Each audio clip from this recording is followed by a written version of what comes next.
अरे आओ आओ चंपा, बड़े दिनों बाद दिखाई दी तुम तो। क्या बात है, बहुत दुखी दुखी लग रही हो, हमको बताओ। अब क्या बताएं जीजी, जब से ये गए हमारे ससुराल वाले ने तो हमारा जीना हराम कर दिया है। ना चैन से घर में रहने देते हैं, ना कहते हैं हम तुम्हारा इस घर में कोई हक नहीं है, जाओ निकलो घर से। आए दिन परेशान करते रहते हैं, हमारा सब गहना वहना भी छीन लिए। समझ नहीं आता क्या करें, कहाँ जाएं। लगता है तुमने लीगल लाफ्टर लाउंज की ये वाली वीडियो नहीं देखी, इसीलिए तुम्हें तुम्हारे अधिकारों का नहीं पता है। लीगल आफ्टर लाउंज की वीडियो? कौन सी वीडियो, कौन सा अधिकार जीजी, हमें भी बताओ। रुको, मैं बताती नहीं, मैं खुद तुम्हें दिखाती हूँ।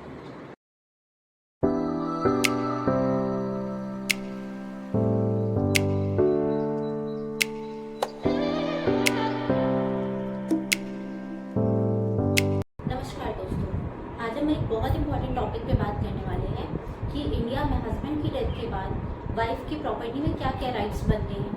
अगर इससे रिलेटेड आपको या आपकी जानने वाले किसी को भी कोई कंफ्यूजन है तो ये वीडियो लास्ट तक ज़रूर देखें।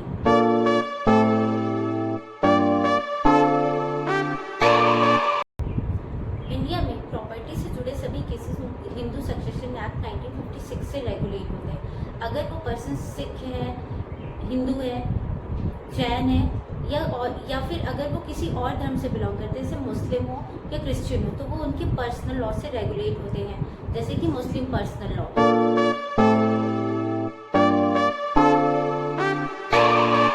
सबसे पहला, अगर पति की डेथ हो जाती है और उसने अपनी कोई भी विल नहीं बनाई है तो प्रॉपर्टी इक्वल शेयर्स में उसके लीगल हेयर्स में डिवाइड होती है, जिसमें वाइफ, उसके बच्चे और उसकी मदर इंक्लूड होते हैं।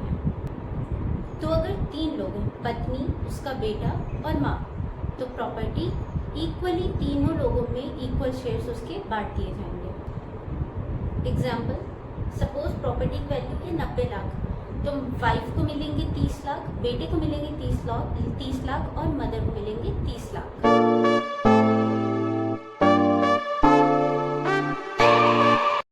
अगर हस्बैंड ने विल लिख रखी है तो इस केस में जो वैलिड होगा वो उस विल पे पड़ा नाम होगा, मतलब प्रॉपर्टी उसकी होगी। बट अगर कोई लीगल हेयर है और उसके अगेंस्ट में कंप्लेंट डालता है उस विल के अगेंस्ट, तो कोर्ट उस विल के अगेंस्ट उस लीगल हेयर की कंप्लेंट को कंसीडर करेगा।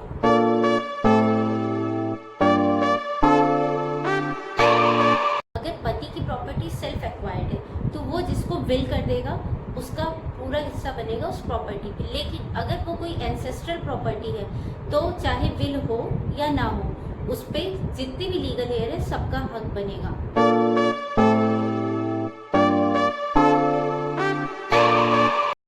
अगर वाइफ प्रेग्नेंट है तो पैदा होने वाला बच्चा भी लीगल हेयर माना जाता है, और उसका अगर कोई बच्चा है जो कि माइनर है तो माइनर के राइट्स को प्रोटेक्ट करने की जिम्मेदारी भी कोर्ट की बनती है।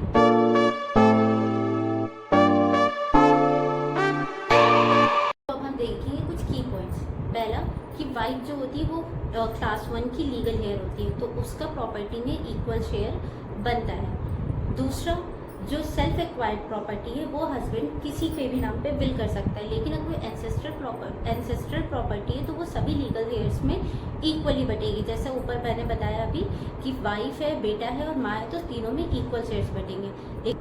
लेकिन अगर विल बनी है तो उसका डेफिनेटली इफेक्ट पड़ता है। विल एक वैलिड चीज़ है, और जब अगर उस पर कोई लीगल हेयर नहीं आता है, कोई भी डिस्प्यूट अराइज करने, कोई भी उसके अगेंस्ट केस करने, तो विल में जिस इंसान का नाम होगा वो उस प्रॉपर्टी का डायरेक्ट ओनर बन जाएगा, या वो एक वैलिड ओनर माना जाएगा उस प्रॉपर्टी का।